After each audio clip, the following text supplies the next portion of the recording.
क्या हुआ? जब अयोध्या में प्रकट हुआ साक्षात पुष्पक विमान, राम मंदिर में काम कर रहे मजदूरों ने जब यह नजारा देखा तो सभी के पैरों तले जमीन खिसक गई। 22 जनवरी, प्राण प्रतिष्ठा से पूर्व अयोध्या में इतने बड़े चमत्कार का होना सभी को आश्चर्य में डाल रहा है। कुछ लोगों ने इसके साक्षात दर्शन किए हैं, जिन्होंने अपनी आंखों देखी जो बताएं, उसे सुनकर आपकी भी रोंगटे खड़े हो जाएंगे। आगे बढ़ने से पहले अगर आप एक सच्चे सनातनी हैं, प्रभु श्री राम को अपना आराध्य मानते हैं, तो इस वीडियो को लाइक करके कमेंट बॉक्स में जय श्री राम जरूर लिखें। दोस्तों, 22 जनवरी 2024 को रामलला अयोध्या के नए भव्य मंदिर में विराजमान होंगे। इस शुभ कार्यक्रम के लिए पूरे देश में निमंत्रण बांटा जा रहा है। शहर से लेकर गांव तक घर घर अक्षत वितरण में बच्चों से लेकर बड़े तक सहयोग कर रहे हैं। यहां तक कि महिलाएं भी घर घर जाकर अक्षत और श्री राम की अयोध्या की फोटो वितरण कर रही हैं। अयोध्या में राम मंदिर में भगवान रामलल्ला की प्राण प्रतिष्ठा कार्यक्रम की तैयारियां तेजी से की जा रही हैं।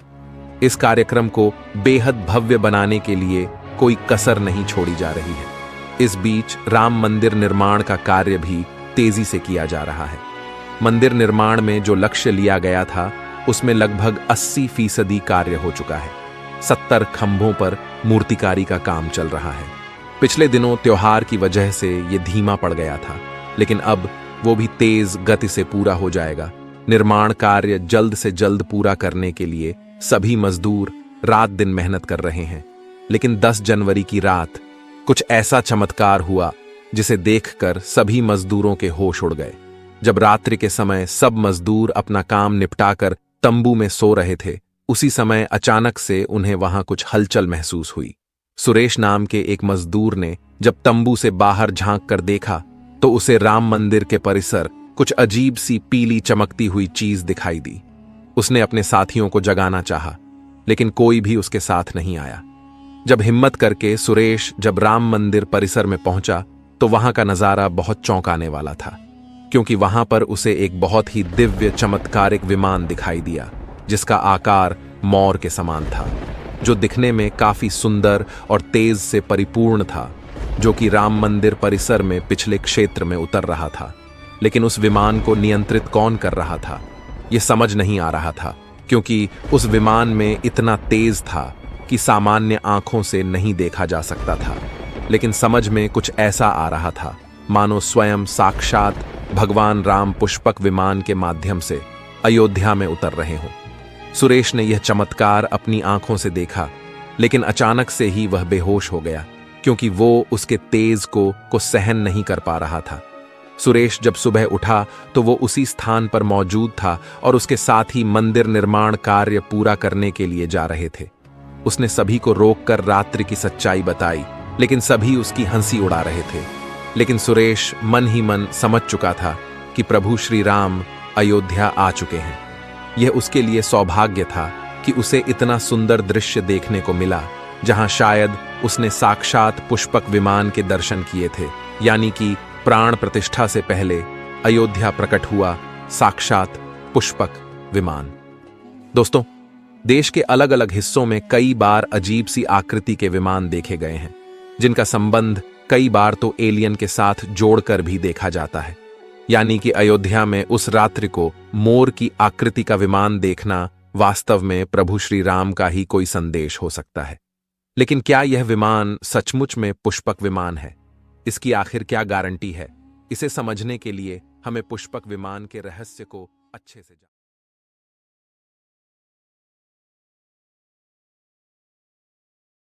बताएंगे, जिसे समझकर आपको यकीन होगा कि अयोध्या में पुष्पक विमान का प्रकट होना कलयुग का सबसे बड़ा चमत्कार है। रामायण पुष्पक विमान का जिक्र है, जो पहले कुबेर के पास था। इसके बाद रावण ने उसे अपने सौतेले भाई कुबेर से लंका समेत बलपूर्वक हथिया लिया था। फिर रावण इसी के जरिए कहीं भी आता जाता था। रावण को हराने के बाद यह विमान श्री राम के पास आ गया। वो जीत हासिल करने के बाद इसी विमान के कहीं जगह होते हुए अयोध्या पहुंचे थे। रावण ने इसी के जरिए पंचवटी आश्रम से सीता का हरण किया था और उन्हें उस पर बिठाकर लंका ले गया था। कहा जाता है कि पुष्पक विमान आज के विमान की तरह था। पुष्पक विमान के जरिए रावण हवाई मार्ग से सफर किया करता था। रावण को मौत के घाट उतारने के बाद उसी विमान के जरिए प्रभु श्री राम, माता सीता और लक्ष्मण लंका से अयोध्या लौटे थे। रामायण में जिस तरह से पुष्पक विमान का जिक्र मिलता है, उससे तो यही लगता है कि ये आज के हवाई जहाज की तरह था, लेकिन तकनीक के मामले में मॉडर्न एरोप्लेन से कहीं आगे था। रामायण के सुंदरकांड के 7वें अध्याय में पुष्पक विमान के बारे में जानकारी मिलती है। पुष्पक विमान की आकृति मोर की तरह थी। ये अग्नि और वायु ऊर्जा से उड़ान भरता था। इसकी तकनीक इतनी उत्कृष्ट थी कि इसका आकार छोटा और बड़ा किया जा सकता था। कहा जाता है कि रावण अपनी पूरी सेना को साथ लेकर इस विमान से उड़ान भर सकता था। पुष्पक विमान अपने चालक की इच्छा के अनुसार गति पकड़ता था। ये मन की गति से उड़ान भर सकता था। विमान में बैठने के लिए कई आसन बने थे। पौराणिक कथाओं के मुताबिक युद्ध के बाद भगवान श्री राम ने विमान का पूजन कर ये दिव्य विमान वापस कुबेर को सौंप दिया।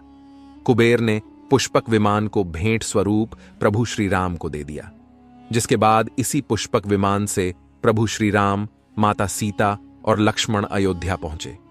अब दोस्तों, कई हजारों सालों बाद एक बार फिर जब भव्य राम मंदिर का निर्माण हुआ है, तो प्रभु श्री राम अपने भाई लक्ष्मण और मां का सीता के साथ एक बार फिर से अयोध्या धाम पहुंच रहे हैं, वह भी अपने इसी पुष्पक विमान पर, जिसका नजारा वहां के मजदूर अपनी आंखों से देख चुके हैं। रामायण के प्रसंग में कहा गया है कि जब माता सीता को हरण करके रावण ले जा रहा था, तो रास्ते में जटायु ने अपने चोंच से रावण को चोट पहुंचाई थी। उस समय रावण पुष्पक विमान में ही मौजूद था। इसके बाद रावण ने तलवार से जटायु को लहूलुहान कर दिया था। जटायु घायल होकर जमीन पर गिर गए। जब सीता को खोजते हुए राम पेड़, पौधे और पक्षियों से पूछते जा रहे थे, तो रास्ते में घायल जटायु से मुलाकात होती है। मरणासन्न पड़े जटायु ही राम को बताते हैं कि रावण सीता को हरण करके किस दिशा में गया है। लेकिन जब साक्षात प्रभु श्री राम पुष्पक विमान में अयोध्या आ चुके हैं, तो भला उनके परम भक्त जटायु कैसे पीछे रह सकते हैं। अयोध्या में रामलला की प्राण प्रतिष्ठा से पहले जनपद की सीमा में गिद्धों का झुंड दिखाई दिया है। स्थानीय लोग इसे गिद्धराज जटायु से जोड़कर देख रहे हैं। वे इसे शुभ संकेत भी मान रहे हैं। मिल्कीपुर तहसील क्षेत्र के गांव धरोली में पिछले 10-12 दिनों से गिद्धों का झुंड वास कर रहा था। हालांकि उस गांव से गिद्ध उड़ गए हैं, लेकिन अयोध्या की सीमा में यहां वहां दिखाई दे रहे हैं। गांव वालों का कहना है कि पिछले 20 वर्षों से हम लोगों ने इलाके में गिद्ध नहीं देखे। अब जब राम मंदिर बन रहा है, तो इस गांव में लगभग 50 की संख्या में गिद्ध आकाश में दिखाई दे रहे हैं। उनमें से 10-12 गिद्ध गांव में ही सेमल के पेड़ पर वास कर रहे थे। गिद्धों के दिखने की घटना को ज्यादातर लोग राम से जोड़कर देख रहे हैं और शुभ संकेत भी मान रहे हैं। 22 जनवरी को होने वाले प्राण प्रतिष्ठा के समारोह में देश के प्रधानमंत्री नरेंद्र मोदी ने देश विदेश की कई महान हस्तियों को निमंत्रण दिया है। लेकिन आपको जानकर हैरानी होगी, नेपाल में भी कुछ विशेष लोगों को समारोह में आने का निमंत्रण दिया गया है। इसके पीछे का रहस्य जानकर आपके भी होश उड़ जाएंगे, क्योंकि नेपाल को भगवान श्री राम का ससुराल कहा जाता है। क्योंकि नेपाल एक समय पर जनकपुर धाम था, जहां के राजा थे राजा जनक, और उनकी पुत्री मां सीता वहीं पर भूमि में से प्रकट हुई थी। जनकपुर धाम, जिसे मिथिला भी कहा जाता था। मिथिला संस्कृति में यह मान्यता है कि जब बेटी का गृह प्रवेश होता है, तो उसके मायके से तोहफा और अन्य सामग्री भिजवाई जाती है। इसी परंपरा के मुताबिक जब प्रभु राम का मंदिर में गृह प्रवेश होगा, तो सीता जी की ओर नेपाल से अयोध्या उपहार आ रहे हैं, जिसे भार यात्रा का नाम दिया गया है। राम मंदिर की प्राण प्रतिष्ठा के लिए भगवान राम के ससुराल नेपाल के जनकपुर से कपड़े, फल और मेवा के साथ साथ उपहारों से सजे 1100 थाल आने वाले हैं। इसमें आभूषण, बर्तन, कपड़े और मिठाइयों के अलावा भार भी आएगा, जिसमें 51 प्रकार की मिठाइयां, दही, मक्खन और चांदी के बर्तन शामिल होंगे। 22 जनवरी को प्राण प्रतिष्ठा समारोह होने वाला है। इसके लिए श्री राम जन्मभूमि तीर्थ क्षेत्र ट्रस्ट की तरफ से भगवान राम की ससुराल नेपाल के कई गणमान्य लोगों को निमंत्रण पत्र भेजे गए हैं। दोस्तों, आज हम राम मंदिर को बनते हुए देख रहे हैं। यह हमारा सौभाग्य है। लेकिन इस भव्य राम मंदिर के बनने में कई हजारों कारसेवकों और राम भक्तों का बलिदान छुपा है। उस समय आक्रमणकारियों ने काशी, मथुरा के साथ ही अयोध्या में भी लूटपाट की और पुजारियों की हत्या कर मूर्तियां तोड़ने का क्रम जारी रखा। लेकिन 14वीं सदी तक वे अयोध्या में राम मंदिर को तोड़ने में सफल नहीं हो पाए, क्योंकि हर बार राम मंदिर और अयोध्या की रक्षा करने के लिए आसपास के राजा मदद भेज देते थे। हजारों साधुओं ने भी मंदिर की रक्षा के लिए अपने प्राणों की आहुति दे दी। विभिन्न आक्रमणों को झेलते हुए श्री राम की जन्मभूमि पर बना भव्य मंदिर 14वीं शताब्दी तक बचा रहा। कहते हैं कि सिकंदर लोदी के शासनकाल के दौरान यहां भव्य मंदिर मौजूद था। 14वीं शताब्दी में हिंदुस्तान पर मुगलों का अधिकार हो गया और उसके बाद ही राम जन्मभूमि एवं अयोध्या को नष्ट करने के लिए कई अभियान चलाए गए। 1527-28 में इस भव्य मंदिर को तोड़ दिया गया और उसकी जगह बाबरी ढांचा खड़ा किया गया। कहते हैं कि मुगल साम्राज्य के संस्थापक बाबर के एक सेनापति ने बिहार अभियान के समय अयोध्या में श्री राम के जन्मस्थान पर स्थित प्राचीन और भव्य मंदिर को तोड़कर एक मस्जिद बनवाई थी। 19 जनवरी 1885 को हिंदू महंत रघुबीर दास ने पहली बार इस मामले को फैजाबाद के न्यायाधीश पम हरिकिशन के सामने रखा था। इस मामले में कहा गया था कि मस्जिद की जगह पर मंदिर बनवाना चाहिए, क्योंकि वह स्थान प्रभु श्री राम का जन्म स्थान है। वर्ष 1947 में भारत सरकार ने मुसलमानों को विवादित स्थल से दूर रहने के आदेश दिए और मस्जिद के मुख्य द्वार पर ताला लगा दिया गया, जबकि हिंदू श्रद्धालुओं को एक अलग जगह से प्रवेश दिया जाता रहा। लेकिन सन 1979 में एक ऐसा चमत्कार हुआ जिसे देखकर मुसलमानों की भी आंखें खुल गईं। यह रामलल्ला का बहुत बड़ा चमत्कार था कि मस्जिद के अंदर से अचानक ही रामलल्ला की मूर्ति प्रकट हो गई। कुछ कट्टरपंथियों का कहना था कि कुछ हिंदू दलों ने रात्रि के समय चुपके से यहां पर मूर्तियां रखी है। 1939 में भगवान राम की मूर्तियां मस्जिद में पाई गईं। मुसलमानों ने इस पर विरोध व्यक्त किया और दोनों पक्षों ने अदालत में मुकदमा दायर कर दिया। सरकार ने इस स्थल को विवादित घोषित करके ताला लगा दिया। 30 अक्टूबर 1990 को हजारों राम भक्तों ने मुख्यमंत्री मुलायम सिंह यादव द्वारा खड़ी की गईं अनेक बाधाओं को पार कर अयोध्या में प्रवेश किया और विवादित ढांचे के ऊपर भगवा ध्वज फहरा दिया। लेकिन 2 नवंबर 1990 को मुलायम सिंह यादव ने कार सेवकों पर गोली चलाने का आदेश दिया, जिसमें सैकड़ों राम भक्तों ने अपने जीवन की आहुतियां दी। सरयू तट राम भक्तों की लाशों से भर गया था।